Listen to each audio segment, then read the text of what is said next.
Api di Bukit Menoreh. Cerita, Esa Mintarja. Audiobook, novel silat.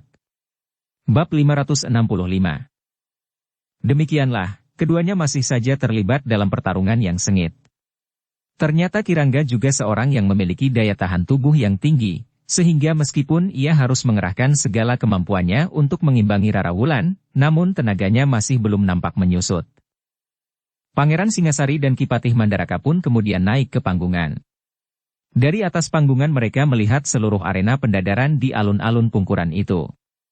Sementara itu, Ki Lurah Agung Sedayu yang tidak ikut berkeliling bersama Pangeran Singasari dan Ki Patih Mandaraka, telah ikut naik ke panggungan pula atas perkenan keduanya. Ternyata perhatian mereka sempat tertarik pada pertarungan antara Ki Tumenggung Purbasena melawan Gelagah Putih, yang agaknya semakin lama menjadi semakin sengit. Ki Lurah Agung Sedayu menjadi cemas. Gelagah Putih masih terhitung muda, sehingga darahnya masih mudah menjadi panas dan bahkan mendidih, jika perasaannya sedikit tersinggung. Aku mencemaskan Gelagah Putih, desis Ki Lurah Agung Sedayu. Anak itu harus mendapat pengawasan yang cukup. Pangeran Singasari dan Ki Patih Mandaraka tidak segera menyahut. Tetapi mereka pun melihat bahwa Gelagah Putih dan Ki Tumenggung Purbasena telah melampaui batas-batas pendadaran. Mereka telah sampai pada tataran yang tinggi. Sebenarnya lah Ki Tumenggung Purbasena telah kehilangan kendali sebagai seorang senapati yang melakukan pendadaran. Yang nampak di hadapannya adalah seorang yang harus ditundukkannya. Orang itu harus dikalahkannya dan dilemparkannya keluar dari arena, atau dibuatnya menjadi pingsan. Tetapi Gelagah Putih ternyata tidak segera dapat diperlakukan sebagaimana dikehendaki oleh Ki Tumenggung Purbasena. Setiap Ki Tumenggung meningkatkan ilmunya, maka Gelagah Putih pun masih saja mampu mengimbanginya. Bahkan semakin lama Gelagah Putih pun akhirnya merasa jemu melihat tingkah laku Ki Tumenggung Purbasena. Karena itu maka Gelagah Putihlah yang kemudian meningkatkan ilmunya lebih tinggi lagi. Ki Tumenggung Purbasena merasakan bahwa tekanan Gelagah Putih menjadi semakin berat. Ilmunya yang meningkat semakin tinggi, telah membuat Ki Tumenggung menjadi gelisah. Sebenarnya lah bahwa Gelagah Putih adalah seorang yang masih terhitung muda yang mempunyai ilmu sangat tinggi. Ia telah mewarisi dari kakak sepupunya ilmu dari aliran Kisah Dewa, tetapi juga ilmu yang mengalir dari Kiai Gringsing. Ia pun telah menjadi murid Ki Jayaraga dengan aliran ilmunya yang menjadi landasan yang berbeda pula. Tetapi di dalam diri Gelagah Putih, ilmu yang bersumber dari aliran yang berbeda itu telah menjadi luluh menyatu, sehingga unsur-unsur geraknya menjadi semakin rumit. Baik Ki Lurah Agung Sedayu maupun Ki Jayaraga, telah membantunya dengan bersungguh-sungguh untuk membuat ilmu Gelagah Putih itu luluh menjadi ilmu yang bulat dan utuh. Bahkan kemudian Gelagah Putih telah mendapat kitab dengan cara yang ajaib dari seorang yang menyebut dirinya Kiai Namaskara. Dengan menjalani berbagai laku yang berat, Gelagah Putih dan Rara Wulan telah menguasai ilmu pada tingkatan tertinggi, meskipun tidak sampai pada batas sempurna. Selain itu, maka di sepanjang pengembaraannya beberapa orang berilmu tinggi, telah memperkaya perbendaharaan ilmunya dengan aliran ilmu yang berbeda-beda. Tetapi dalam diri Gelagah Putih dan Rara Wulan, ilmu itu telah menjadi satu. Ketika Gelagah Putih harus menghadapi Ki Tumenggung Purbasena yang bersikap tidak adil kepadanya, maka Gelagah Putih bertekad untuk tidak mau menjadi korban kedengkian serta dendamnya. Seandainya ia tidak dapat menjadi seorang prajurit, namun Gelagah Putih sudah bertekad bahwa ia tidak mau dikalahkan oleh Ki Tumenggung Purbasena. Gelagah Putih sadar bahwa untuk menjadi seorang prajurit, kelebihan dalam olah kanuragan bukannya satu-satunya penilaian yang menetapkan seseorang dapat diterima atau tidak. Tetapi setidak-tidaknya ia dapat membuktikan bahwa sebagai adik sepupu Ki Lurah Agung Sedayu, ia bukan seorang yang sangat lemah. Dengan demikian maka pertarungan antara Ki Tumenggung Purbasena dan Gelagah Putih itu sudah melebihi batas-batas pendadaran. Keduanya sudah berada pada tataran ilmu yang tinggi, sehingga setiap kali terjadi benturan antara mereka, maka tanah tempat mereka berpijak seakan-akan telah tergetar. Tekanan-tekanan Gelagah Putih telah membuat Ki Tumenggung Purbasena semakin meningkatkan ilmunya. Jantungnya pun terasa berdegup semakin cepat, sehingga darahnya seakan-akan mengalir semakin deras.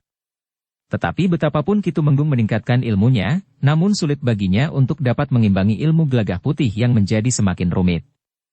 Bahkan dalam gejolak perasaannya yang menjadi semakin panas, Gelagah Putih justru ingin menunjukkan kepada Ki Tumenggung Purbasena bahwa tataran ilmu Ki Lurah Agung Sedayu tentu jauh lebih tinggi dari ilmu Ki Purbasena, meskipun ia telah diangkat menjadi seorang Tumenggung, sedangkan Agung Sedayu pada hari itu masih seorang lurah prajurit. Ketika Ki Tumenggung mengalami tekanan yang semakin berat, terdengar Gelagah Putih itu berkata, "Ilmuku belum sekuku ireng dari ilmu Ki Lurah Agung Sedayu." Bayangkan, Ki Tumenggung, jika Ki Tumenggung harus berperang tanding melawan Ki Lurah Agung Sedayu, maka Ki Tumenggung Purbasena akan menjadi seekor tikus di hadapan seekor kucing yang garang. "Persetan kau, iblis kecil. Aku dapat saja membunuhmu jika aku mau." Apakah Ki Tumenggung mengira bahwa aku tidak dapat melakukannya? Aku sadar bahwa Ki Tumenggung tentu memiliki aji pamungkas. Tetapi aku pun telah mematangkan ilmu puncakku. Jika Ki Tumenggung menghendaki, mari kita adu ilmu puncak kita. Siapakah yang akan terkapar mati di arena pendadaran ini? Aku, seorang peserta pendadaran yang ingin menjadi seorang prajurit, atau justru seorang Tumenggung yang diserahi tanggung jawab untuk melakukan pendadaran terhadap penerimaan prajurit yang akan berada dalam lingkungan tugas sandi pada angkatan yang pertama ini. Wajah Ki Tumenggung menjadi merah membara. Kemarahannya seakan-akan tidak lagi dapat dikekang. Namun dalam pada itu, dari panggungan terdengar isyarat bahwa waktu pendadaran telah selesai. Para senapati yang melakukan pendadaran memang merasa agak heran, bahwa waktu pendadaran itu selesai lebih cepat dari hari pertama dan kedua. Sesaat sebelum matahari mencapai puncaknya, pendadaran pada hari itu sudah dianggap selesai. Namun pada umumnya para senapati sudah dapat menentukan, apakah para peserta itu dapat diterima menjadi prajurit atau tidak. Dua orang senapati dengan terpaksa sekali harus menyatakan bahwa para peserta yang mereka hadapi masih belum dapat begitu saja memasuki dunia keprajuritan, karena kemampuan mereka dianggap masih berada di bawah batasan awal kemampuan seorang prajurit. Bagi mereka dapat ditawarkan, apakah mereka akan mengikuti latihan khusus untuk meningkatkan ilmu mereka, atau mereka akan mengulangi saja pada masa pendadaran mendatang. Meskipun demikian, segala sesuatunya masih harus dibicarakan lebih dahulu. Dalam pada itu, Ki Tumenggung Purbasena pun harus menghentikan pendadarannya terhadap Gelagah Putih. Namun terasa bahwa jantungnya masih berdegup lebih cepat. Kemarahannya masih belum mereda. Tantangan Gelagah Putih benar-benar membuat darahnya mendidih. Tentu ada kecurangan, geram Ki Tumenggung Purbasena. Seharusnya pendadaran masih belum berakhir. Tetapi sudah terdengar isyarat untuk menghentikan pendadaran ini. Tentu ada orang yang memberitahukan bahwa kesempatanmu untuk memasuki dunia keprajuritan terancam, karena kau tidak dapat menunjukkan ilmu yang setidaknya berada pada tataran awal dari seorang prajurit. Tetapi Gelagah Putih pun telah kehabisan kesabaran pula. Dengan wajah yang merah ia pun berkata, "Mumpung terdapat banyak saksi di alun-alun, para senapati, para prajurit dan bahkan rakyat Mataram, marilah kita tuntaskan persoalan kita. Bukan lagi soal pendadaran, tetapi antara aku dan kau." Namun Ki Tumenggung Purbasena tidak sempat menjawab. Beberapa orang senapati yang telah selesai melakukan pendadaran, yang lewat di sebelah arena Ki Tumenggung Purbasena, berhenti sejenak. Seorang di antara mereka berkata, "Marilah, Ki Tumenggung. Agaknya kita selesai sedikit lebih awal." Ki Tumenggung Purbasena berdiri termangu-mangu. Terasa tubuhnya bergetar oleh kemarahan yang membakar jantungnya, sehingga membuat darahnya mendidih di tubuhnya. Tetapi Ki Tumenggung itu berusaha untuk mengendalikan dirinya. Beberapa orang senapati masih berdiri di dekat arena pendadarannya. Sehingga akhirnya Ki Tumenggung itu pun beranjak dari tempatnya dan berjalan bersama-sama beberapa orang senapati yang baru saja menyelesaikan tugas mereka. Mereka masih harus membicarakan hasil pendadaran yang mereka lakukan terhadap para peserta. Demikianlah, para peserta pendadaran itu pun telah berkumpul. Termasuk di dalamnya Gelagah Putih dan Rara Wulan. Dengan cemas Rara Wulan mendekati Gelagah Putih, yang wajahnya masih nampak gelap. Jarang sekali Gelagah Putih menunjukkan gejolak perasaannya di wajahnya. "Ada apa, Kakang?" "Persoalanku dengan Ki Tumenggung Purbasena telah bergeser. Bukan lagi soal pendadaran, tetapi ia telah menyinggung perasaanku. Ia pun telah berusaha menyakiti hati Kakang Agung Sedayu lewat aku." "Apa yang dilakukannya?" "Udah bersamaku saja." Keduanya pun kemudian duduk menepi sambil menunggu hasil pembicaraan para senapati yang melakukan pendadaran. Sementara itu, para peserta yang lain pun telah bertebaran pula. Tetapi ada di antara mereka yang duduk bersandar dinding dengan nafas yang terengah-engah. Agaknya orang itu telah mengerahkan segenap kemampuannya selama mengikuti pendadaran. Sementara itu, Gelagah Putih pun telah dengan singkat menceritakan apa yang sudah dilakukan oleh Ki Tumenggung Purbasena. Tidak saja menyinggung perasaannya, tetapi ia pun sengaja membuat Ki Lurah Agung Sedayu menjadi tersinggung pula. Mungkin Kakang Agung Sedayu justru tidak tersinggung, berkata Gelagah Putih kemudian. Tetapi aku yang berhadapan langsung dengan Ki Tumenggung Purbasena benar-benar merasa tersinggung. Tetapi aku sekarang belum menjadi seorang prajurit. Aku masih belum terikat pada tataran kewenangan atas dasar kepangkatan dengan Ki Tumenggung Purbasena. Rara Wulan mengangguk-angguk. Katanya, jika demikian, aku juga harus menyesuaikan diri. Jika Ki Tumenggung itu kemudian berniat menumpahkan kemarahannya kepadaku, maka aku juga harus menantangnya bertempur.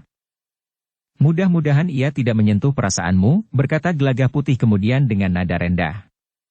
Tetapi nampaknya Ki Tumenggung itu seorang pendendam. Ia pun menjadi dengki karena Kakang Agung Sedayu mendapat anugerah kenaikan pangkat.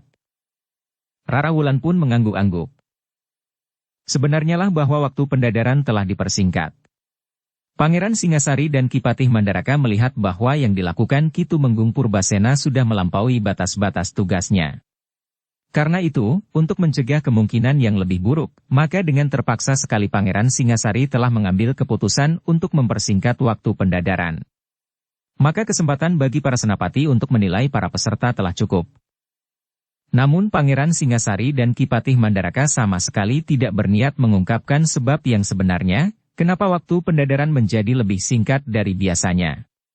Tetapi dalam pertemuan para senapati untuk menentukan para peserta yang dianggap memenuhi syarat, justru Ki Tumenggung Purbasena lah yang telah menyatakan ketidakpuasannya terhadap kebijaksanaan Pangeran Singasari itu. Justru saat-saat terakhir adalah saat-saat yang menentukan bagi para peserta.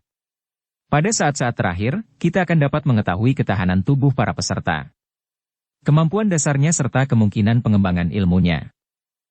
Ki Tumenggung Purbasena, berkata Pangeran Singasari. Keputusanku itu adalah yang terbaik bagi Ki Tumenggung. Wajah Ki Tumenggung Purbasena menjadi tegang. Apalagi ketika ia sadari bahwa beberapa orang senapati memandangnya dengan heran.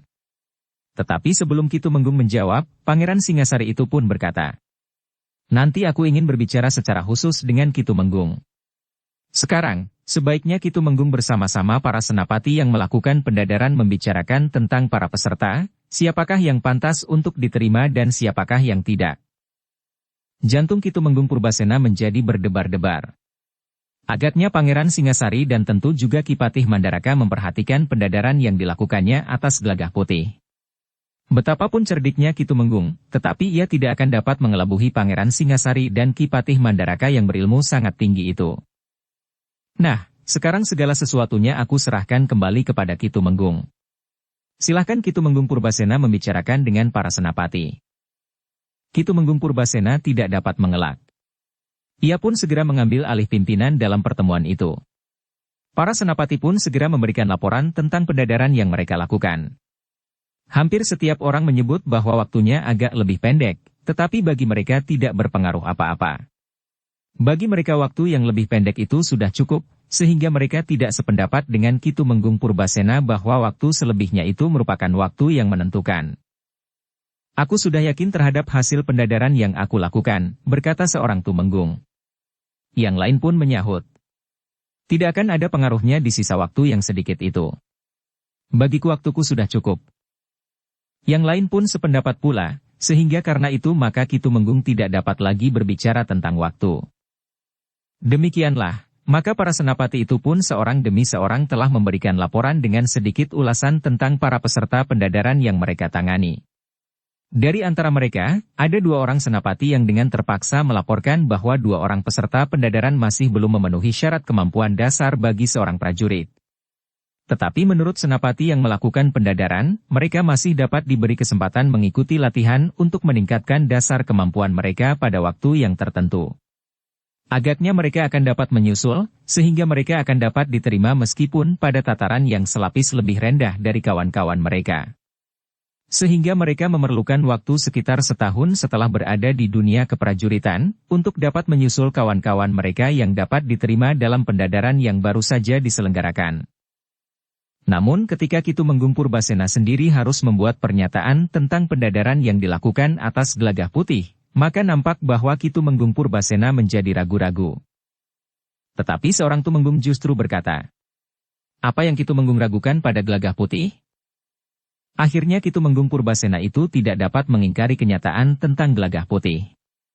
Betapapun kemarahan telah membakar jantungnya, tetapi banyak orang yang mengakui bahwa ilmu Gelagah Putih bukan saja memadai bagi seorang prajurit, tetapi justru terdapat kelebihan-kelebihan padanya. Karena itu maka Ki Tumenggung pun kemudian harus menyatakan bahwa Gelagah Putih pun telah memenuhi syarat untuk menjadi seorang prajurit. Dengan demikian maka keputusan pertemuan itu pun segera diumumkan. Ki Tumenggung Purbasena diapit oleh Pangeran Singasari dan Ki Patih Mandaraka, telah mengumumkan para peserta yang memenuhi syarat dan dapat diterima menjadi prajurit. Sedangkan 2 orang di antara mereka akan mendapat kesempatan untuk meningkatkan ilmu mereka sehingga memenuhi tataran awal bagi seorang prajurit. Kedua orang itu juga dapat memilih cara yang lain. Mereka menyatakan mengundurkan diri dan kemudian ikut serta pada pendadaran pada kesempatan berikutnya, setelah meningkatkan ilmunya. Mungkin di sebuah perguruan, atau mungkin mendapat bimbingan dari seorang yang memiliki ilmu yang memadai. Demikianlah, para peserta itu pun segera dipersilahkan kembali ke barak mereka. Besok mereka harus menemui para petugas untuk menyatakan sikap mereka. Apakah mereka akan tetap berniat untuk menjadi seorang prajurit, atau ada di antara mereka yang berubah pendirian dan mengundurkan diri. Segala sesuatunya yang berhubungan dengan para peserta itu akan diselenggarakan oleh para petugas esok hari. Selanjutnya para peserta itu dapat pulang untuk 3 hari. Pada hari yang keempat, mereka harus sudah siap untuk memasuki satu masa latihan serta pengenalan atas tugas-tugas yang harus mereka lakukan. Dalam pada itu, Rara Wulan pun menyadari bahwa ia akan berada dalam satu masa yang akan menjadi lebih sulit daripada para peserta laki-laki. Tetapi Rara Wulan tidak ingin mengundurkan diri. Atas persetujuan Gelagah Putih, maka Rara Wulan akan berada di barak latihan bagi para prajurit dalam tugas sandi itu. Demikianlah, maka Gelagah Putih dan Rara Wulan pun bersama-sama dengan para peserta yang lain di hari berikutnya memenuhi segala ketentuan bagi para calon prajurit itu. Sementara itu seperti yang dikatakan oleh Pangeran Singasari, maka Ki Tumenggung Purbasena telah dipanggil menghadap Pangeran Singasari serta Ki Patih Mandaraka. Ki Tumenggung, berkata Pangeran Singasari. Apakah Ki Tumenggung tidak berkeberatan jika aku berkata berterus terang? Ki Tumenggung Purbasena menundukkan kepalanya. Dengan nada berat ia pun berkata, "Silahkan, Pangeran." Pangeran berhak untuk memberikan perintah, peringatan atau apapun yang ingin Pangeran sampaikan. Baiklah. Pangeran Singasari mengangguk-angguk. Aku ingin berterus terang kepada Ki Tumenggung. Sikap Ki Tumenggung telah memaksa kami, maksudku aku dan Paman Patih Mandaraka, untuk menghentikan pendadaran sebelum waktunya, meskipun hanya berselisih waktu tidak terlalu panjang. Sejujurnya, kami melihat, jika pendadaran itu diteruskan, maka Ki Tumenggung justru sudah menyimpang dari tugas Ki Tumenggung. Berbeda dengan apa yang Ki Tumenggung sendiri pesankan kepada para senapati yang melakukan pendadaran. Tegasnya, tidak ada satunya kata dan perbuatan pada Ki Tumenggung Purbasena. Ki Tumenggung tidak dapat menjawab. Ia tidak akan dapat mengelabui Pangeran Singasari dan Ki Patih Mandaraka yang berilmu tinggi. Jika kami tidak mengambil kebijaksanaan untuk menghentikan pendadaran, maka Ki Tumenggung justru akan dipermalukan di hadapan banyak orang. Di depan para senapati dan bahkan rakyat Mataram.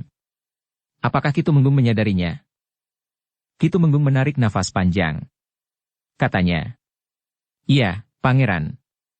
Aku menyadarinya." Nah, hampir saja Ki Tumenggung menjerumuskan diri sendiri dengan pernyataan Ki Tumenggung, bahwa di saat-saat terakhir merupakan saat yang paling menentukan. Ki Tumenggung tentu menyadari, justru setelah Ki Tumenggung sempat menilai apa yang telah terjadi di arena pendadaran, bahwa di saat-saat terakhir itulah Ki Tumenggung sendiri akan menelan pengalaman yang sangat pahit. Justru setelah Ki Tumenggung ditetapkan menjadi seorang Tumenggung.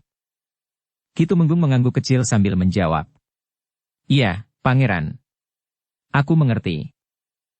Agaknya kau masih belum ikhlas akan kekalahanmu dari seorang calon prajurit yang sedang mengikuti pendadaran.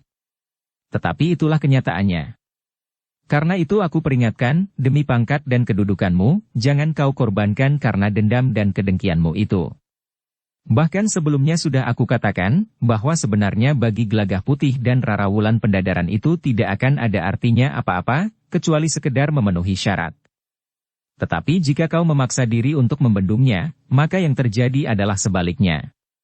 Mungkin para pemimpin di Mataram justru akan meninjau kembali pangkat dan kedudukanmu. Antara lain karena kau tidak mampu melaksanakan tugas pendadaran yang hanya diikuti oleh tidak lebih dari sekitar 20 orang. Lalu apa yang akan terjadi jika kau mendapat tugas untuk menerima calon prajurit yang jumlahnya ratusan orang? Atau bahkan menghirup pasukan Wiratani yang jumlahnya ribuan dan bahkan puluhan ribu orang? Ki Tumenggung Purbasena menundukkan kepalanya semakin dalam. Ia tidak dapat mengabaikan peringatan itu. Pangeran Singasari tentu tidak hanya sekedar mengancamnya. Tetapi agaknya ia benar-benar dapat bertindak sebagaimana dikatakannya. Ki Tumenggung, berkata Ki Patih Mandaraka kemudian. Sudah bukan waktunya lagi untuk membual. Berbicara tentang hal-hal yang baik dan bahkan sangat baik, tetapi orang yang berbicara sendiri tidak mau melaksanakannya. Sudah bukan waktunya lagi untuk berbohong dan berpura-pura, menutup mata terhadap kenyataan yang terjadi di hadapan hidung kita. Ki Tumenggung Purbasena sama sekali tidak menyahut. Bahkan kepalanya lah yang justru menjadi semakin menunduk. Demikianlah, sejenak kemudian Pangeran Singasari itu pun mengizinkan Ki Tumenggung mengundurkan diri dengan beberapa pesan. Pangeran Singasari pun mengatakan bahwa semua yang dikatakan itu semata-mata bagi kebaikan Ki Tumenggung Purbasena sendiri. Dalam pada itu, Gelagah Putih dan Rara Wulan yang telah menyelesaikan keperluan pernyataannya, bahwa mereka akan tetap memasuki dunia keprajuritan, hari itu akan segera kembali ke tanah perdikan menoreh. Ki Lurah Agung Sedayu telah menemui mereka dan Ki Lurah pun telah siap pula untuk pulang. Sebelum mereka meninggalkan Mataram, maka mereka telah singgah di Kepatihan. Ki Lurah, berkata Ki Patih Mandaraka. Agaknya kau akan diwisuda bersama beberapa orang lurah prajurit, bersamaan dengan wisuda para prajurit baru yang akan ditempatkan dalam tugas sandi itu. Mereka memerlukan waktu 3 atau 4 pekan untuk mendapat latihan-latihan serta petunjuk-petunjuk khusus dalam hubungan dengan tugas mereka. Apakah Gelagah Putih dan Rara Wulan dapat ditugaskan bersama pasukan khusus yang berada di tanah perdikan menoreh? Ki Patih tertawa. Katanya, kau ingin dikelilingi oleh sanak kadangmu dalam tugas-tugasmu. Apakah mereka tidak mampu melaksanakan tugas itu, Ki Patih, sehingga tempat itu tidak sesuai bagi mereka? Ki Patih masih saja tertawa. Katanya, aku tahu bahwa keduanya mampu melaksanakan tugas itu. Yang sering menumbuhkan keberatan adalah penilaian yang hanya didasari oleh hubungan kerabat, tanpa menilai apakah mereka sesuai dengan kedudukan itu atau tidak. Siapapun mereka, jika memang sepantasnya, tentu berhak menduduki tempat apapun dan dimanapun. Ki Lurah Agung Sedayu menarik nafas panjang. Tetapi ia mengerti sepenuhnya, apa yang dimaksudkan oleh Ki Patih Mandaraka. Tetapi yang terjadi kadang-kadang memang tidak demikian, berkata Ki Patih kemudian. Ki Lurah Agung Sedayu tidak segera menjawab. Bahkan ia pun mengangguk-angguk mengiyakan. Demikianlah, setelah Ki Patih memberikan beberapa pesan bukan saja kepada Ki Lurah Agung Sedayu, tetapi juga kepada Gelagah Putih dan Rara Wulan, maka ketiganya pun segera meninggalkan Mataram. Tanah perdikan menoreh memang tidak terlalu jauh. Karena itu maka mereka berharap bahwa sebelum senja mereka telah berada di rumah. Ketika mereka sampai di tepian Kali Praga, tidak banyak orang yang berada di tepian. Karena itu mereka tidak menunggu terlalu lama. Rakit yang kemudian menepi telah membawa semua orang yang akan menyeberang, termasuk Ki Lurah Agung Sedayu, Gelagah Putih dan Rara Wulan. Sementara itu rakit yang lain pun telah meluncur pula dari seberang, sehingga orang yang datang kemudian akan dapat segera terangkut pula ke seberang. Demikian mereka sampai ke seberang, maka mereka pun segera meloncat ke punggung kuda mereka dan melarikannya dengan kencang, naik ke atas tanggul. Di atas tanggul mereka sempat berpapasan dengan beberapa orang berkuda pula. Namun Ki Lurah Agung Sedayu, Gelagah Putih dan Rara Wulan masih belum mengenal mereka. Agaknya mereka bukan orang-orang tanah perdikan menoreh. Orang-orang berkuda itu memperhatikan ketiga orang yang berpapasan dengan mereka itu dengan kerut di kening. Namun mereka pun kemudian melanjutkan perjalanan mereka, turun ke tepian. Ternyata mereka bersama-sama tidak dapat naik ke sebuah rakit. Karena itu, ada di antara mereka yang harus menunggu rakit berikutnya untuk membawa mereka menyeberang. Seorang di antara mereka yang menyeberang lebih dahulu itu sempat bertanya kepada tukang satangnya. "Kau kenal ketiga orang berkuda itu?" Seekor di antara kuda-kuda mereka agaknya kuda yang sangat baik. Besar, kokoh dan tegar. Seorang di antara dua orang tukang satang yang kebetulan mengenal Ki Lurah Agung Sedayu itu pun menjawab. "Ya, Kisanak." Seorang di antara mereka adalah Ki Lurah Agung Sedayu. Laki-laki yang masih terhitung muda itu adalah adik sepupunya, Gelagah Putih. Sedangkan perempuan itu adalah Rara Wulan, istri Gelagah Putih. Kuda yang bagus, besar, kokoh dan tegar itu adalah kuda Gelagah Putih. Apakah mereka sering lewat tempat penyeberangan? Aku dapat saja membunuhmu jika aku mau. Ya, Kisanak. Setiap kali mereka pergi ke Mataram, maka mereka lebih sering menyeberang di penyeberangan ini daripada penyeberangan di sisi utara. Orang itu mengangguk-angguk. Namun kemudian ia pun berkata, "Jika kuda itu akan dijual, aku mau membelinya dengan harga yang mahal." Kuda itu sudah lama dimilikinya. Agaknya orang muda itu tidak akan menjualnya. Orang itu mengangguk-angguk. Namun kemudian katanya, "Kalau orang muda itu lewat di penyeberangan ini, katakan bahwa aku, pedagang ternak yang memiliki beratus-ratus ekor lembu dari Kademangan ke Pandak, ingin membeli kudanya jika kuda itu dijual. Sebut saja namaku. Hanya ada seorang di Kepandak yang disebut Ki Saudagar Wirasanta. Aku akan membeli kuda itu, atau menukarnya dengan 2 ekor kuda yang cukup baik." Tukang satang itu mengangguk-angguk saja sambil menjawab. "Baik, Ki Saudagar." Demikian rakit itu menepi, maka Ki Saudagar itu pun kemudian membayar biaya penyeberangan bersama dengan orang-orang yang bersamanya, 2 kali lipat. "Ini terlalu banyak, Ki Saudagar," berkata tukang satang. Tetapi Ki Saudagar berkata, "Biar saja. Sisanya untuk kau berdua." Tukang satang itu pun mengangguk-angguk sambil berkata, "Terima kasih, Ki Saudagar."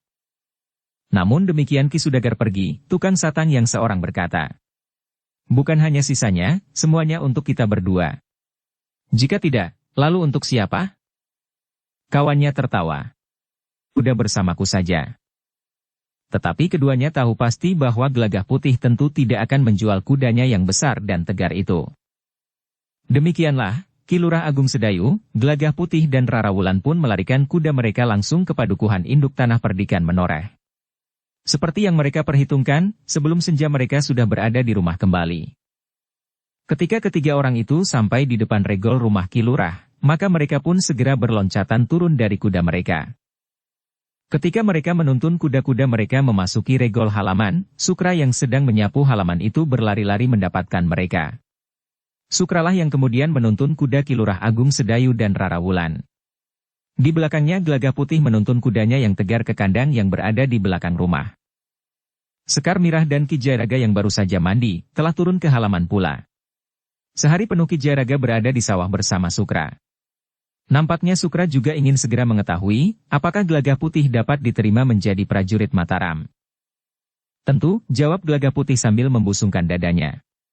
"Dari 99 orang calon, yang diterima hanya 2, aku dan Rara Wulan. Yang lain ternyata disisihkan karena tidak memenuhi syarat." Sombongnya, desis Sukra. Gelagah Putih tertawa. "Kakang tidak bertanya, apakah aku diterima menjadi pengawal Tanah Perdikan? Oh, apakah sudah diselenggarakan pendadaran?" "Tentu.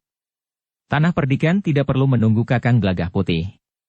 Di sini sudah banyak orang yang dapat menilai apakah anak-anak muda dapat diterima menjadi pengawal Tanah Perdikan yang baru."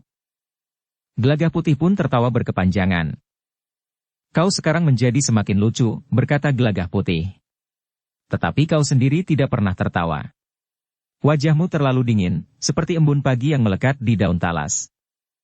Buat apa tertawa? Persoalan penerimaan pengawal Tanah Perdikan itu tidak untuk ditertawakan." "Baik, baik. Kau menjadi semakin garang.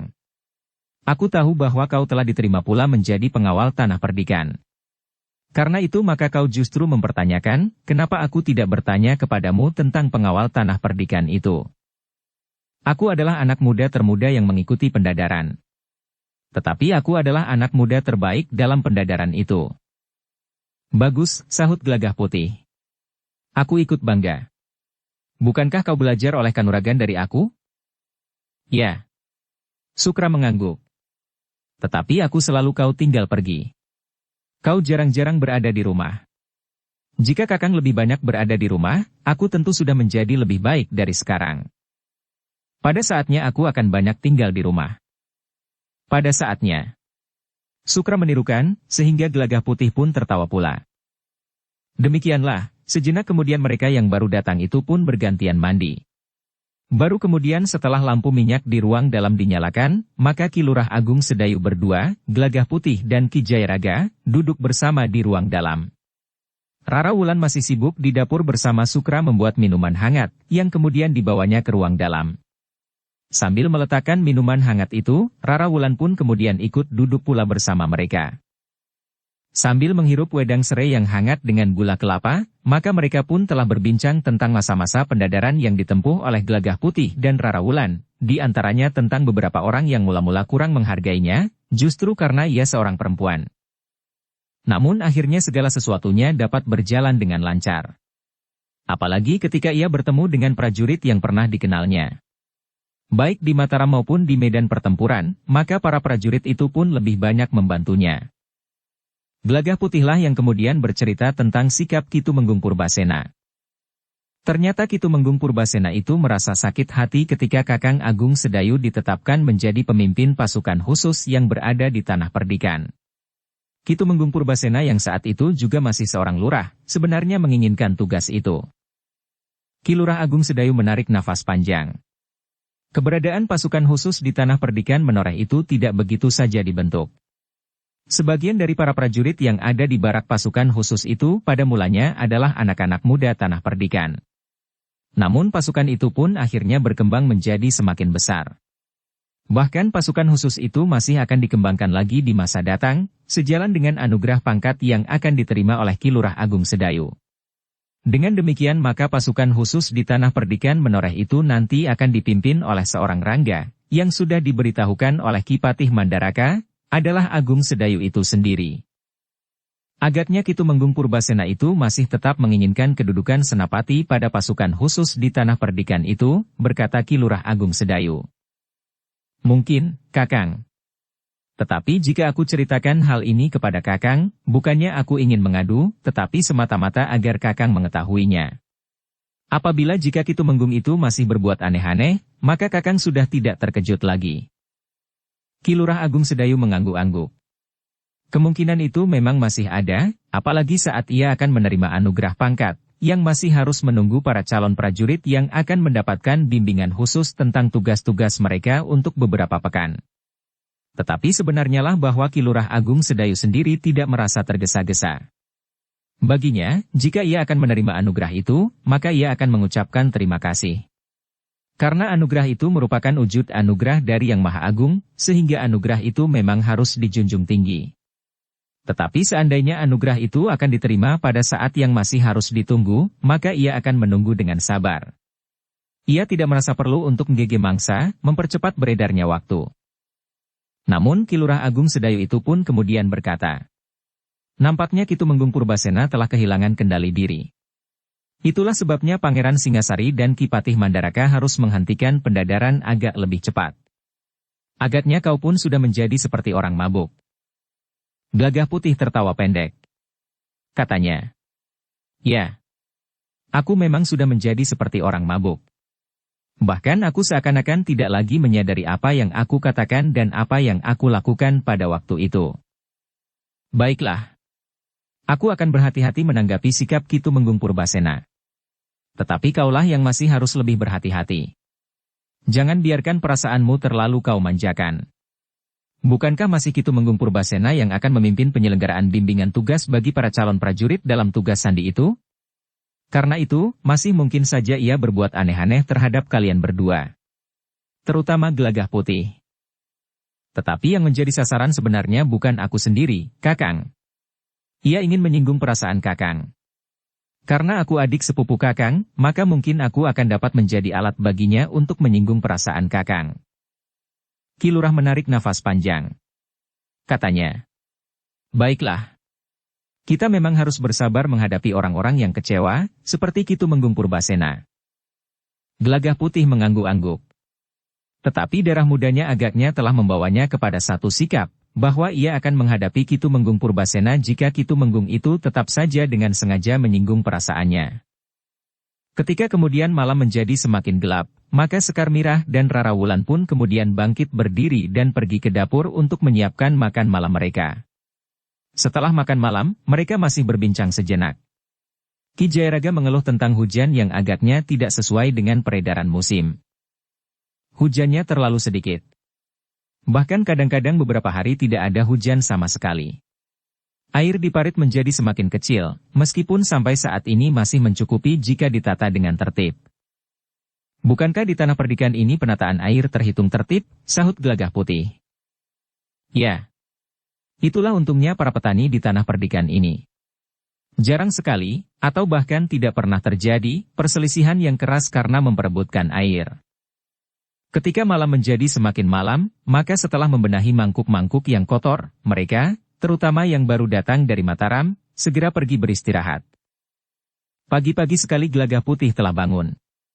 Seperti kebiasaannya jika ia berada di rumah, Gelagah Putih itu pun menimba air, mengisi pakiwan. Sementara itu Rara Wulan pun telah bangun pula, membantu Sekar Mirah sibuk di dapur. Hari itu rumah Ki Lurah itu menjadi lebih ramai dari hari-hari sebelumnya, pada saat Ki Lurah, Gelagah Putih dan Rara Wulan pergi ke Mataram. Sementara itu Ki Jayaraga dan Sukra pun setelah membersihkan halaman depan, samping dan halaman belakang, bahkan setelah Sukra membelah kayu bakar dan menjemurnya di tempat yang menjelang siang hari akan kepanasan, maka keduanya pun bersiap-siap pergi ke sawah. Siang nanti Ki Jayaraga dan Sukra akan pulang atau aku harus mengirim makan dan minum ke sawah, bertanya Rara Wulan. Sebelum Ki Jayaraga menjawab, Sukralah yang menjawab lebih dahulu. Bagi kami tentu lebih baik jika kami tidak usah pulang. Kami dapat beristirahat di gubuk itu sejenak. Kami tidak kehilangan waktu untuk berjalan pulang di siang hari. Baik, sahut Rara Wulan. Biarlah aku nanti yang membawa makan dan minuman kalian ke sawah. Sejenak kemudian, Ki Jayaraga dan Sukra pun telah berangkat ke sawah. Selain membawa cangkul, Sukra juga membawa kendi berisi air minum. Mungkin mereka menjadi haus, sebelum Rara Wulan sempat pergi ke sawah menjelang tengah hari. Pagi itu Sekar Mirah minta agar Rara Wulan sajalah yang pergi ke pasar untuk berbelanja. Dukung channel Novel Silat dengan subscribe, follow, like, komen dan share. Agar kau tidak lupa harga berambang dan bawang, berkata Sekar Mirah. Rara Wulan tersenyum. Katanya. Baik, Mbokayu, nanti aku akan pergi ke pasar. Aku juga ingin membuat pakaian khusus yang baru. Selama masa bimbingan, aku tentu memerlukan tidak hanya sepasang pakaian khususku. Bahkan mungkin Kakang Gelagah Putih juga memerlukan setidaknya sepengadek pakaian baru. Sekar Mirah mengangguk-angguk. Katanya. Jika demikian, kau harus pergi lebih pagi. Bukankah kau berjanji untuk pergi ke sawah membawa makan siang Ki Jayaraga dan Sukra? Ya. Aku akan segera siap. Aku akan bertanya kepada Kakang Gelagah Putih, apakah yang ia inginkan. Demikianlah, dalam waktu yang singkat maka Rara Wulan pun sudah siap. Bahkan Gelagah Putih akan ikut pula pergi ke pasar untuk memilih baju dan kain yang sesuai baginya. Seperti Rara Wulan, Gelagah Putih pun harus mempunyai pakaian sedikitnya rangkap selama ia berada dalam masa bimbingan, yang akan dijalaninya beberapa pekan. Agar Rara Wulan tidak kesiangan pergi ke sawah, maka mereka berdua pun segera berangkat ke pasar. Pasar yang terhitung ramai karena dikunjungi oleh bukan saja orang-orang tanah perdikan menoreh. Bahkan pada pedagang dari sebelah timur Kali Praga pun ada yang pergi ke pasar itu. Apalagi di hari pasaran seperti hari itu. Sudah lama aku tidak pergi ke pasar, Kakang, berkata Rara Wulan. Kau tentu masih cekatan menawar harga kain dan kebutuhan sehari-hari yang akan kau beli. Mudah-mudahan. Gelagah Putih mengangguk-angguk. Katanya. Aku masih tetap yakin bahwa kau masih akan pintar berbelanja. Jika tidak, maka Mbokayu tidak akan minta kepadamu untuk berbelanja. Barangkali kau dapat menghemat 5 atau 6 keping, dibanding jika Mbokayu Sekar Mirah yang berbelanja. Ah, apakah kita perlu sangat berhemat? Kita mempunyai uang sisa itu. Bukankah kita tidak mengembalikannya? Gelagah Putih tertawa. Katanya, "Ya, kita masih mempunyai sisa uang. Tadi Mbokayu Sekar Mirah juga memberi uang. Sebenarnya kau tidak memerlukannya. Aku tidak mau menolak. Nanti Mbokayu tersinggung." Gelagah Putih mengangguk-angguk. Demikianlah, mereka berdua pun telah sampai di pintu gerbang pasar. Pasar itu memang termasuk pasar yang besar dan ramai. Banyak pedagang yang datang dari jauh. Mereka menjual berbagai macam dagangan. Tetapi ada pula yang datang ke pasar itu untuk membeli dagangan yang akan mereka bawa ke pasar yang lain, yang menjanjikan keuntungan bagi mereka. Sekarang kita pergi ke penjual kain lebih dahulu. Aku ingin membeli kain lurik ketan ireng. Apakah cukup waktu bagimu untuk membuat sendiri pakaian khususmu itu? Bukankah waktu kita sangat singkat?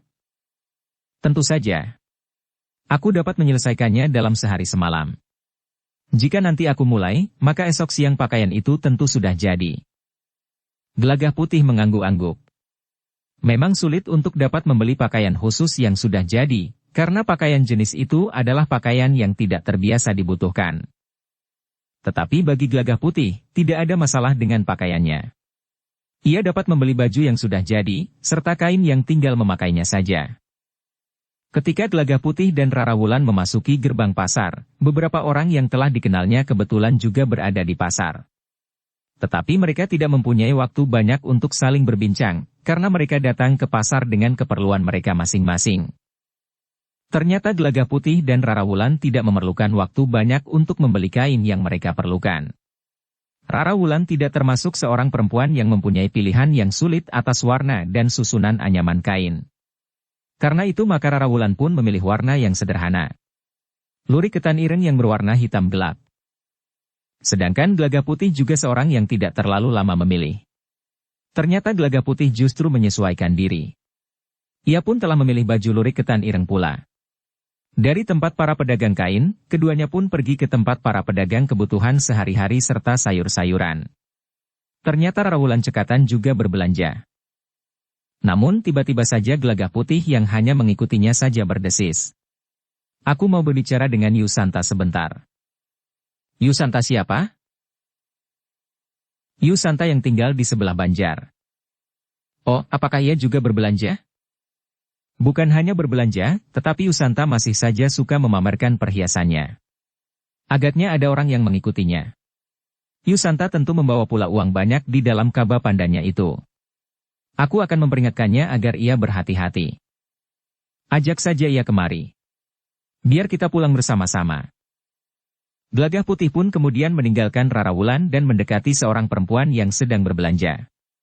Seorang perempuan dengan pakaian yang terbuat dari bahan yang mahal, dengan perhiasan yang terhitung mahal pula di lehernya, di telinganya, di pergelangan tangannya dan di jari-jarinya.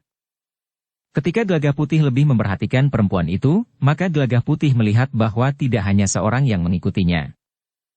Sejenak kemudian Gelagah Putih telah berdiri di belakang Yusanta sambil menyapa. "Belanja, Yu." Perempuan itu berpaling. Dengan serta-merta ia pun menyahut. "Ya, Di. Adi juga belanja?" "Jalan-jalan saja, Yu." "Sendiri?" "Tidak. Bersama Rara Wulan." "Di mana Adi Rara Wulan sekarang?" "Itu, sedang membeli terong." Yusanta pun kemudian berpaling. Ia melihat punggung Rara Wulan yang masih menawar seikat terong ungu. "Yu." Gelagah Putih berbisik. "Hati-hatilah. Apakah Yusanta sendiri?" Yusanta itu mengangguk. Ada laki-laki yang nampaknya mengikuti Yusanta. Agaknya orang itu tertarik pada perhiasan yang Yusanta pakai. Wajah perempuan itu menjadi tegang. Bahkan kemudian dengan cemas ia pun bertanya sambil memandang berkeliling.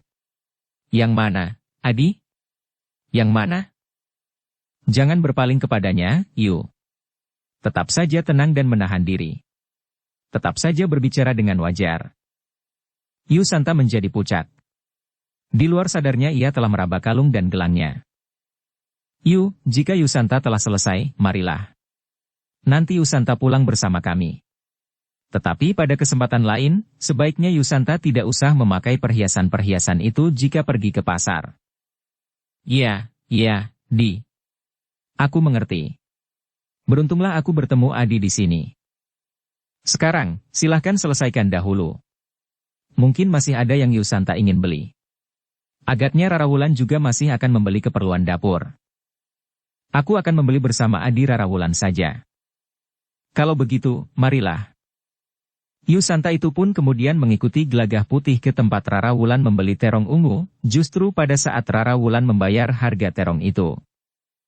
Adi Rara Wulan, desis Yusanta. Aku mau pulang bersama Adi. Aku jadi takut. Menurut Adi Gelagah Putih, ada laki-laki yang mengikutiku. Di luar sadarnya Rara Wulan pun memperhatikan perhiasan emas yang dikenakan di leher, di pergelangan tangan, di telinga dan di jari-jari Yusanta. Agaknya Yusanta mengerti arti tatapan mata Rara Wulan. Katanya perlahan. Aku sudah berjanji, lain kali aku tidak akan memakai ini lagi jika aku pergi ke pasar. Rara Wulan menarik nafas panjang. Kemudian katanya. Baiklah. Kita akan bersama-sama pulang. Tetapi aku masih akan membeli beberapa macam kebutuhan dapur. Aku juga, sahut Yusanta. Keduanya pun kemudian pergi ke penjual keperluan dapur di sayap utara pasar itu. Sementara Gelagah Putih mengawasi dari jarak beberapa langkah. Namun agaknya salah seorang laki-laki yang sedang mengikuti Yusanta itu dapat mengerti apa yang dilakukan oleh Gelagah Putih, bahwa Gelagah Putih sudah memberi peringatan kepada perempuan yang sedang mereka ikuti. Karena itu maka ia pun kemudian mendekati Gelagah Putih yang berdiri termangu-mangu. Kisanak, siapa laki-laki itu? Gelagah Putih pura-pura terkejut. Ia pun berpaling sambil memperhatikan laki-laki itu. Wajahnya nampak garang. Matanya cekung dan tajam. Sebaiknya kau tidak mencampuri urusan orang lain, geram orang itu. Urusan apa Kisanak? Bertanya Gelagah Putih. Kalau kau campuri urusanku, maka kau akan menyesal. Bahkan bungkusan yang kau bawa dalam kaba pandanmu itu akan aku rampas pula. Yang aku bawa ini adalah kain lurik dan baju, Kisanak, sahut Gelagah Putih. Apapun isinya, aku tidak peduli. Karena itu, jangan campuri persoalanku. Minggir, atau kau akan menyesali nasib burukmu. Aku tidak tahu maksudmu. Bohong. Kau tentu sudah tahu maksudku. Tetapi kau pura-pura tidak tahu. Aku tak tahu. Laki-laki dungu, geram orang itu. Kau tadi tentu membisikkan ke telinga perempuan yang sedang aku ikuti itu untuk berhati-hati dengan perhiasan yang dipakainya. Nah, dengar. Jangan diulangi, agar kau sendiri dapat pulang dengan selamat. Oh, Gelagah Putih mengangguk-angguk. Aku bahkan telah minta ia pulang bersamaku. Mungkin perjalanannya pulang ke padukuhan menjadi lebih aman. Apakah kau tuli? Dengar sekali lagi. Jangan mencampuri urusan orang lain, agar kau sendiri tidak terganggu. Agar kau sendiri dapat pulang dengan selamat. Bahkan kau masih terlalu muda untuk mati. Mati? Kau berbicara tentang kematian? Sungguh mengerikan sekali, berkata Gelagah Putih. Orang itu pun menggeram. Memang mengerikan. Karena itu, jangan campuri urusan orang lain. Gelagah Putih tidak menjawab. Sementara itu orang itu pun kemudian bergeser menjauhi Gelagah Putih. Sejenak orang itu berbicara dengan dua orang laki-laki yang agaknya adalah kawan-kawannya. Namun kemudian mereka pun segera pergi. Orang-orang itu tentu bukan orang Tanah Perdikan Menoreh. Hampir semua orang di Tanah Perdikan Menoreh mengenal Gelagah Putih. Setidak-tidaknya pernah melihat Gelagah Putih, meskipun hanya sekilas. Beberapa saat Gelagah Putih berdiri termangu-mangu di tempatnya, sementara Rara Wulan dan Yusanta masih membeli beberapa macam bumbu dapur. Baru beberapa saat kemudian Rara Wulan dan Yusanta pun telah selesai. Karena itu maka Rara Wulan pun berkata, "Marilah kita pulang, Kakang. Siang nanti aku harus pergi ke sawah membawa minuman dan makanan." "Kenapa kau harus pergi sendiri?" Adi Rara Wulan. "Apakah tidak ada orang lain yang dapat melakukannya?" "Tidak ada orang lain, Yu. Karena itu aku sendiri harus pergi." Mereka bertiga pun kemudian meninggalkan pasar itu. Yusanta merasa aman berjalan bersama Rara Wulan dan Gelagah Putih. "Aku menyesal bahwa aku telah memakai bermacam-macam perhiasan, Adi. Lain kali aku tidak akan melakukannya lagi." Jika saja aku tidak bertemu dengan Adi berdua, mungkin perhiasanku akan dirampas orang di perjalanan pulang ini. Sebaiknya Yusanta memang tidak memakai perhiasan yang berlebihan selagi Yusanta pergi ke pasar. Mungkin Yusanta dapat memakainya kalau Yusanta pergi ke upacara pernikahan misalnya. Itu pun jika Yusanta menempuh perjalanan agak jauh, harus berhati-hati. Atau perhiasan itu tidak dipakai di sepanjang perjalanan pergi dan pulang. Ya, Di. Aku mengerti. Namun Yusanta itu menjadi berdebar-debar ketika dua orang laki-laki yang garang berjalan dengan cepat mendahuluinya. Sementara itu, dua orang yang lain berjalan dekat di belakangnya. Bahkan begitu dekat, sehingga tarikan nafasnya dapat didengar dengan jelas. Adi, desis Yusanta. Tetapi Rara Wulan masih saja tersenyum. Katanya. Jangan cemas, Yu. Jalan ini kan jalan yang cukup banyak dilalui orang. Tetapi orang-orang itu? Biarlah Kakang Gelagah Putih mengatasinya, jika mereka berniat buruk. Tetapi mereka berempat, Adi. Rara Wulan masih tetap saja tersenyum. Katanya. Tidak apa-apa. Apalagi jika ada orang-orang tanah perdikan menoreh yang melihatnya. Mereka tentu tidak akan tinggal diam. Yusanta pun berjalan semakin merapat Rara Wulan. Sementara itu agaknya Rara Wulan tidak gentar sama sekali meskipun empat orang itu menjadi semakin mendekat. Yang di depan berjalan semakin lambat, sementara yang di belakang menjadi lebih mendekat lagi. Di jalan yang agak banyak dilalui orang itu, keempat orang yang memang berniat buruk itu harus bertindak dengan hati-hati. Baru ketika mereka sampai di simpang 4 di tengah bulak, salah seorang yang berjalan di belakang itu pun menggeram. Ikuti kedua kawanku itu. Jika mereka berbelok, kalian pun harus berbelok. Jika mereka berbelok ke kiri, kalian juga harus berbelok ke kiri. Jika mereka berbelok ke kanan, maka kalian juga harus berbelok ke kanan. Gelagah Putih berpaling. Tetapi ia tidak menjawab sama sekali. Gelagah Putih itu sama sekali tidak menunjukkan perubahan sikap apapun juga. Bahkan Rara Wulan pun masih juga tersenyum dan berkata, Jangan cemas, Yu. Tidak akan terjadi apa-apa. Mungkin Kakang Gelagah Putih harus bermain-main dengan mereka sebentar. Tetapi tidak akan lama. Yusanta justru mulai menjadi gemetar. Sekali-sekali dirabanya kalung di lehernya. Kemudian gelangnya dan cincin-cincinnya. Ia benar-benar menyesal bahwa ia telah memakai perhiasannya itu untuk sekedar pergi ke pasar.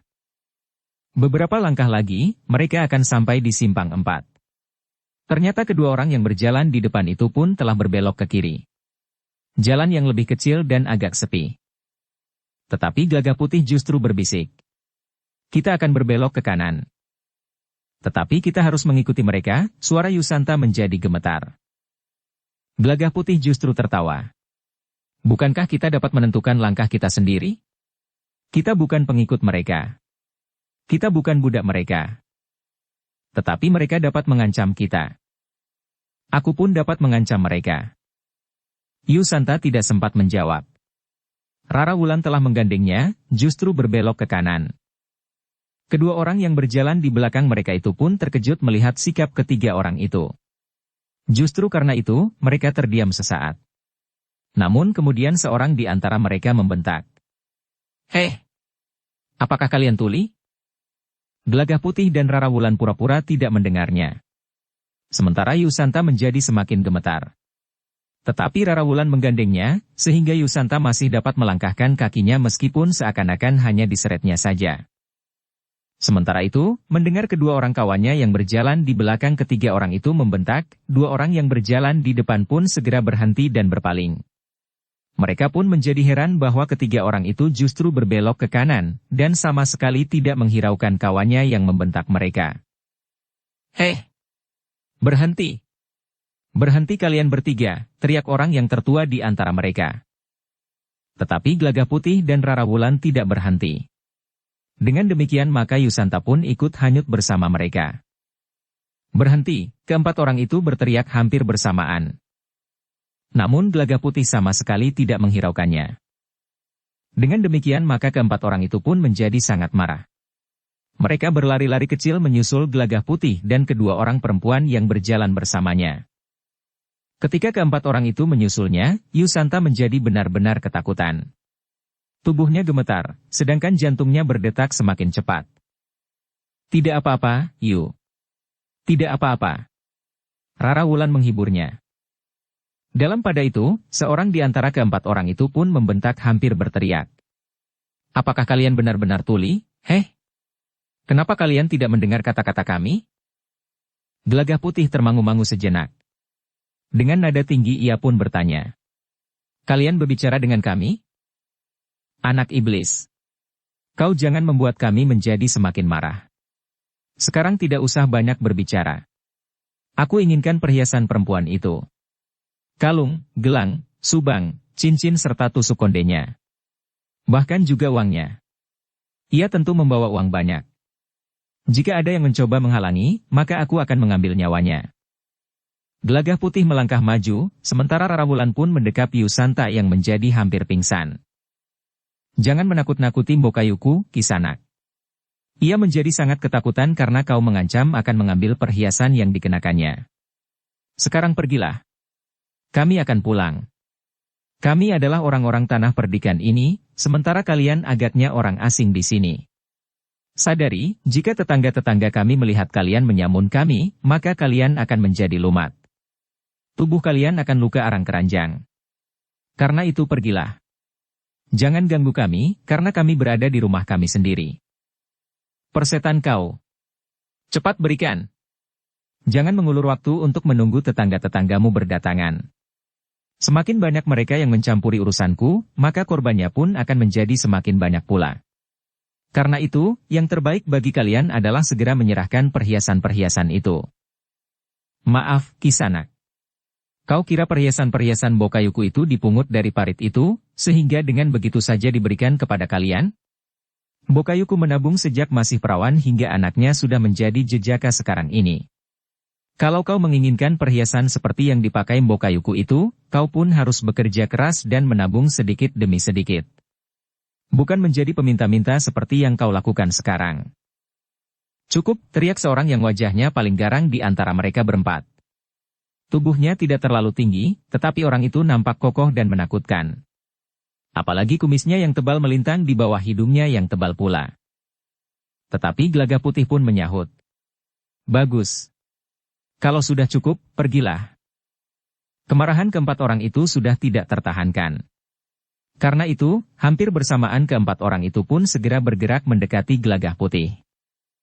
Rara Wulan bergeser menjauh sambil memapah Yu Santa yang menjadi semakin gemetar. Bahkan rasa-rasanya sulit untuk menggerakkan tubuhnya, meskipun sudah dipapah oleh Rara Wulan.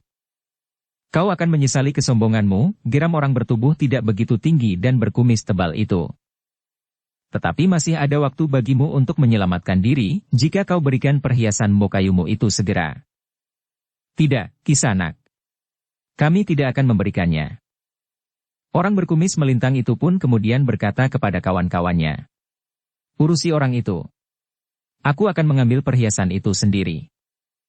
Yu Santa tiba-tiba menjadi lemas. Rara Wulan pun kemudian mendudukannya di tanggul bersandar di sebatang pohon turi, sambil berkata. Uduk sajalah, Yu. Jika orang itu benar datang kemari, aku akan mengusirnya. Sebenarnya lah orang bertubuh pendek itu mendekati Yu Santa sambil berkata. Jangan mencoba mempertahankan milikmu. Jika kau mencobanya juga, maka aku akan mengambil nyawamu lebih dahulu. Baru perhiasan itu akan aku ambil dari mayatmu. Tetapi tanpa merasa takut sama sekali, Rara Wulan menghadangnya sambil berkata. Jangan main-main dengan nyawa seseorang, Kisanak. Nanti nyawamu sendiri akan dipermainkan orang. Orang itu memandang Rara Wulan dengan herannya. Dengan nada tinggi ia pun bertanya. Kau mau apa, Nyi? Bukankah hak kami untuk mempertahankan milik kami? Kau akan melawan aku? Rara Wulan pun menjawab. Ya. Aku akan melawanmu. Kenapa? Kau menjadi heran atau menjadi ketakutan? Orang itu menjadi sangat marah. Katanya. Jika kau tidak mau minggir, maka kau akan sangat menyesal. Aku tidak mau minggir. Nanti Mbokayu tersinggung. Orang itu pun kemudian melangkah sambil menggeram. Kau memang perempuan tidak tahu diri. Ah? Kau menjadi heran atau menjadi ketakutan? Orang itu pun kemudian mengangkat kedua tangannya untuk mendorong Rara Wulan. Dengan demikian maka Rara Wulan akan terdorong dan terguling ke dalam parit yang mengalir di pinggir jalan itu. Tetapi yang terjadi tidak seperti yang diharapkan oleh laki-laki itu. Sebelum ia sempat mendorong Rara Wulan, maka Rara Wulan pun dengan tangkasnya menepis tangan orang itu. Kemudian justru Rara Wulanlah yang mendorong orang itu sehingga orang itu bergeser beberapa langkah surut. Hampir saja orang itu kehilangan keseimbangannya sehingga jatuh terlentang. Tetapi ternyata orang itu akhirnya mampu bertahan tetap berdiri meskipun terhuyung-huyung. Tetapi dorongan Rara Wulan itu sangat mengejutkannya. Ternyata tenaga perempuan itu demikian besarnya. Perempuan itu mampu menepis tangannya dan kemudian mendorongnya beberapa langkah surut. Dengan nada sangat marah orang itu pun berkata, "Kau benar-benar sangat memuakkan. Jika kau masih tetap menghalangi aku, maka aku tidak akan mengampunimu lagi." "Kisanak," berkata Rara Wulan kemudian. "Sudah sejak tadi aku mencoba mengendalikan diri, tetapi kau sama sekali tidak tanggap. Bahkan kaulah yang mengancam aku. Sekarang untuk yang terakhir kalinya aku memperingatkanmu, pergilah. Jangan ganggu Bokayuku." "Persetan," geram orang itu. "Kau telah menghina aku, seorang yang tidak pernah dapat dibendung kemauannya. Apapun yang aku kehendaki, tentu terjadi. Sekarang kau berada di tanah perdikan menoreh. Kau tidak akan dapat berbuat sekehendakmu sendiri. Mungkin kau dapat melakukan di tempat lain, tetapi tidak di tanah ini." Orang itu menjadi tidak sabar lagi. Tetapi sikap Rara Wulan itu telah membuat orang itu menjadi berhati-hati. Jika perempuan itu tidak mempunyai bekal apapun, maka ia tidak akan berani berbuat seperti itu. Namun ketika ia sudah siap untuk menerkam lawannya, tiba-tiba salah seorang temannya yang bertempur melawan Gelagah Putih telah terlempar dan bahkan telah menimpanya, sehingga orang itu hampir saja jatuh terjerembab. "Iblis kau!" orang itu membentak kawannya. Dengan serta-merta tangannya justru menampar wajah kawannya itu sambil berteriak, "Bunuh saja orang itu! Aku akan menyelesaikan perempuan ini." "Baik, Lurahi," jawab orang yang telah menimpanya itu. Gelagah Putih tertawa. Katanya, "Manakah yang lebih sakit, pukulanku atau tamparan kawanmu itu? Mungkin di tubuhmu terasa pukulanku lebih sakit, karena jauh lebih keras. Tetapi hatimu tentu lebih sakit, karena kawanmu sendiri telah memukulmu." "Tutup mulutmu," teriak orang itu. Dengan berteriak, kau ingin menyembunyikan kecemasanmu. Orang itu tidak menjawab. Namun bersama-sama dengan kedua orang kawannya yang lain maka ia pun meloncat menyerang. Gelagah Putih pun berloncatan dengan tangkasnya. Serangan-serangan ketiga orang itu tidak banyak berarti baginya. Bahkan kemudian serangan-serangan Gelagah Putihlah yang mengenai lawannya, sehingga ketiga-tiganya telah terpaksa berloncatan surut. Sementara itu orang yang bertubuh pendek dan berkumis melintang itu pun bergeser surut ketika ia melihat Rara Wulan menyingsingkan kain panjang, sehingga yang dikenakannya kemudian adalah pakaian khususnya. "Kau benar-benar ingin bertarung?" bertanya orang itu. "Ya. Aku benar-benar ingin membuatmu jera melakukan kejahatan di tanah perdikan menoreh." Orang bertubuh pendek dan berkumis melintang itu menjadi semakin marah. Dengan mengerahkan kemampuannya maka ia pun telah menyerang Rara Wulan. Tetapi serangannya itu pun tidak banyak berarti bagi Rara Wulan. Bahkan sejenak kemudian orang itu pun telah terlempar beberapa langkah surut. Kaki Rara Wulan ternyata telah mengenai dadanya. Orang itu mengerang kesakitan. Nafasnya terasa menjadi sesak. Tetapi ia tidak mau mengakui kenyataan itu. Apalagi lawannya hanyalah seorang perempuan. Karena itu maka dengan mengesampingkan rasa sakitnya serta sesak nafasnya, ia pun berteriak sambil meloncat menyerang. Tetapi serangan-serangannya sama sekali tidak mampu menembus pertahanan Rara Wulan. Dengan tangkas Rara Wulan menangkis serangannya, sehingga yang terjadi justru benturan yang keras. Orang itulah yang justru tergetar surut dua langkah. "Iblis betina," geram orang itu. "Jangan menganggap bahwa kau akan dapat mengalahkan aku." Rara Wulan justru bergerak dengan kecepatan yang sangat tinggi. Sebelum mulut orang itu terkatup, maka kaki Rara Wulan telah menyambar lambungnya. Sekali lagi orang itu terlempar. Bahkan justru orang itulah yang kemudian jatuh dan berguling masuk ke dalam parit. Ketika orang itu berusaha untuk bangkit dan berdiri tertatih-tatih naik ke tanggul, Rara Wulan mendekatinya sambil tertawa. Katanya, Kalau kau nekat mandi di parit di pinggir jalan, memang sebaiknya kau pakai pakaianmu. Perempuan iblis, geram orang itu. Kau tidak akan dapat berbuat apa-apa lagi, Kisanak. Jika pada saat kau naik ke tanggul aku menyerangmu, maka sekali lagi kau akan terlempar ke dalam parit. Jika kemudian aku meloncat menginjak lehermu, maka kau tidak akan mampu melepaskan diri, sampai kau akan mati lemas karena kepalamu terbenam di dalam air parit, yang meskipun alirannya tidak begitu deras, tetapi akan dapat membenamkan wajahmu. Orang bertubuh pendek itu termangu-mangu sejenak. Sementara itu ia melihat ketiga orang kawannya sudah tidak berdaya, duduk terkulai di pinggir jalan. Katakan, apakah kau menjadi jera atau tidak, berkata Rawulan. Orang bertubuh pendek dan berkumis tebal itu termangu-mangu. Sudah aku katakan bahwa kau berada di tanah perdikan menoreh.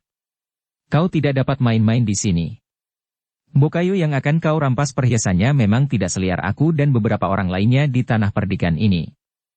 Demikian pula ketiga orang kawanmu tidak jatuh ke tangan para pengawal tanah perdikan, apalagi mereka yang baru saja diterima. Jika mereka jatuh ke tangan para pengawal, maka nasib mereka tentu akan lebih buruk.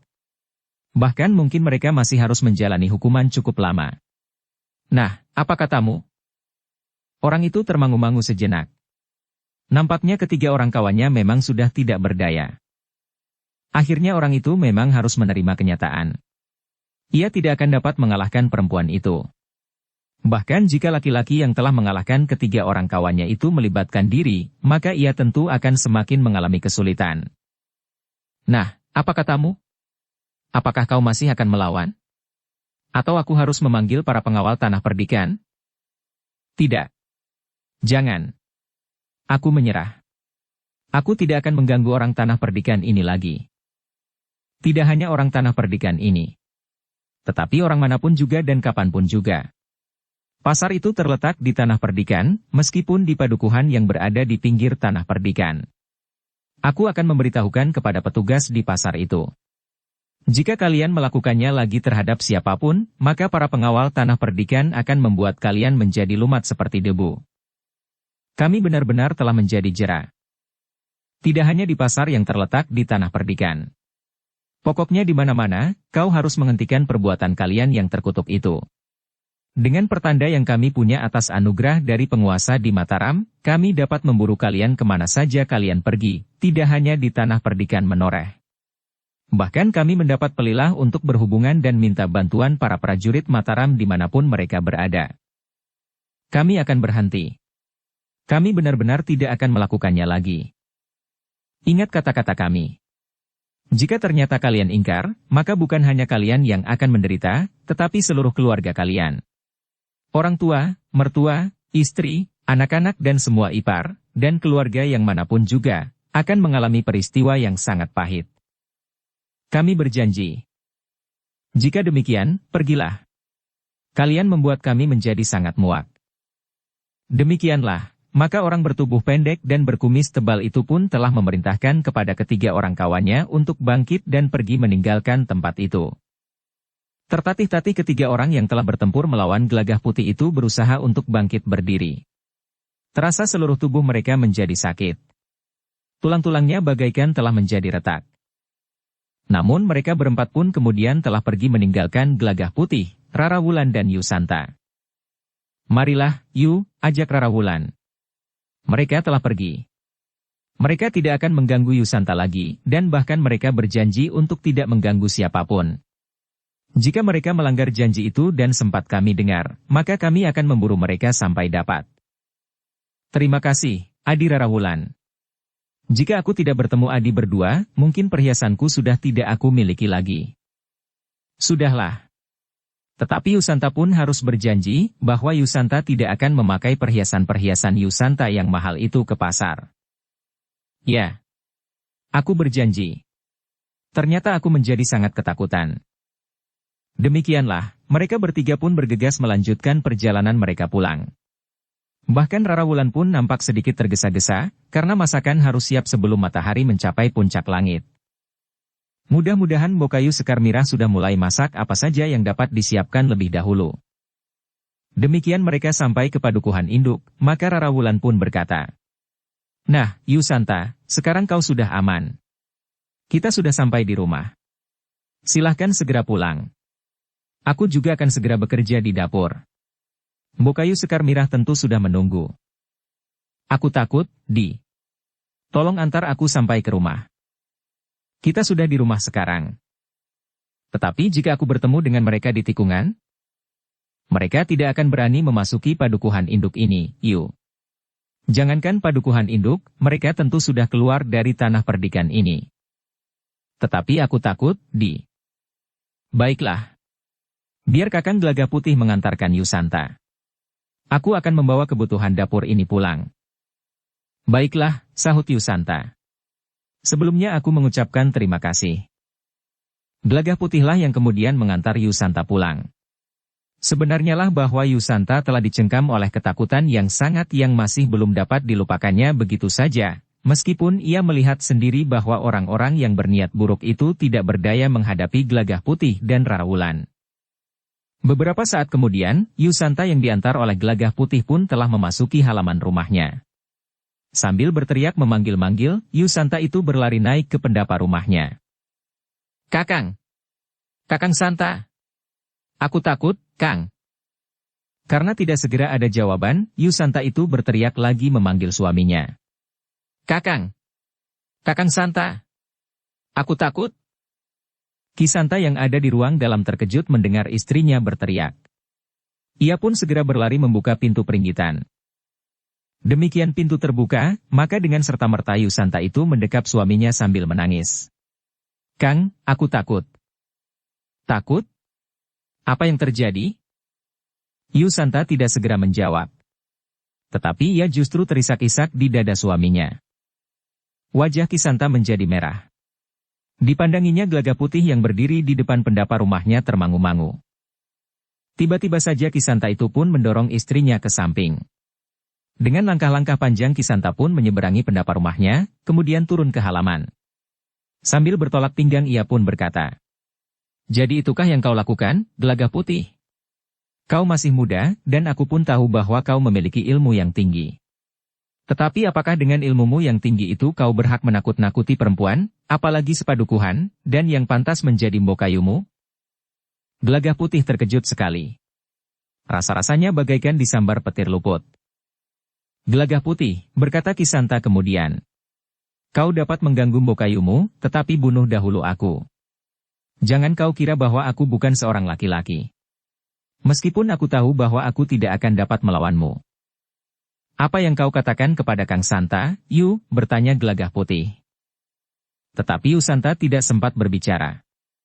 Kisanta itu sudah meloncat memukul wajah Gelagah Putih dengan sekuat tenaga. Gelagah Putih tidak mengelak dan tidak menangkis. Ia hanya meningkatkan saja daya tahan tubuhnya, sehingga pukulan Kisanta itu tidak menyakitinya. Yusanta pun kemudian menyadari bahwa telah terjadi salah paham pada Kisanta. Karena itu maka Yusanta itu pun segera berlari dan mendekap suaminya dari belakang. Kakang, jangan. Tunggu, aku akan berbicara.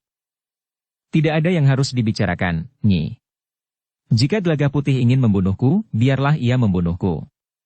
Tetapi aku akan mati sebagai seorang laki-laki. Kau salah paham, Kang.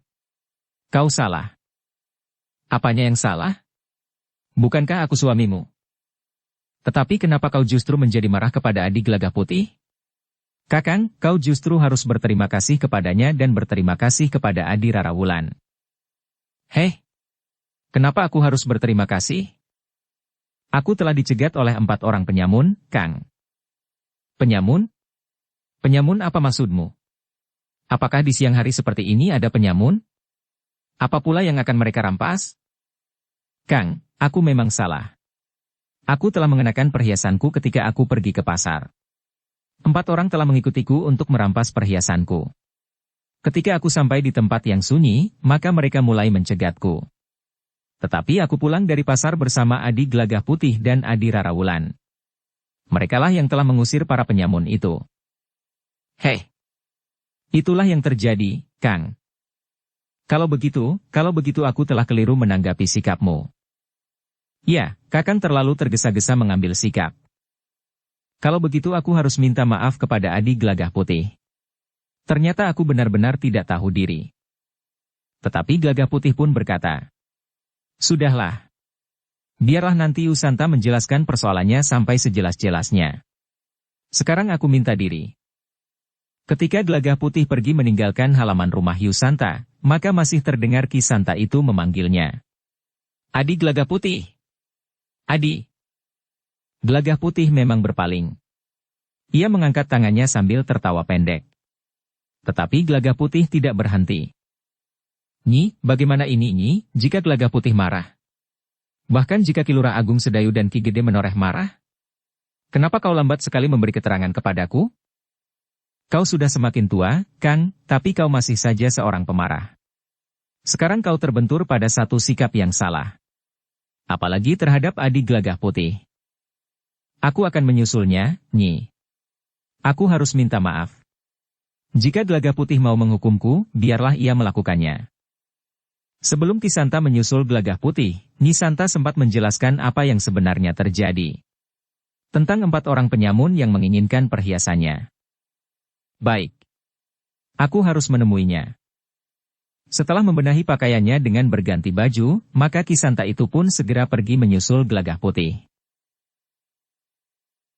Bersambung ke bab 566. Dukung kami dengan subscribe, follow, like, komen dan share. Terima kasih.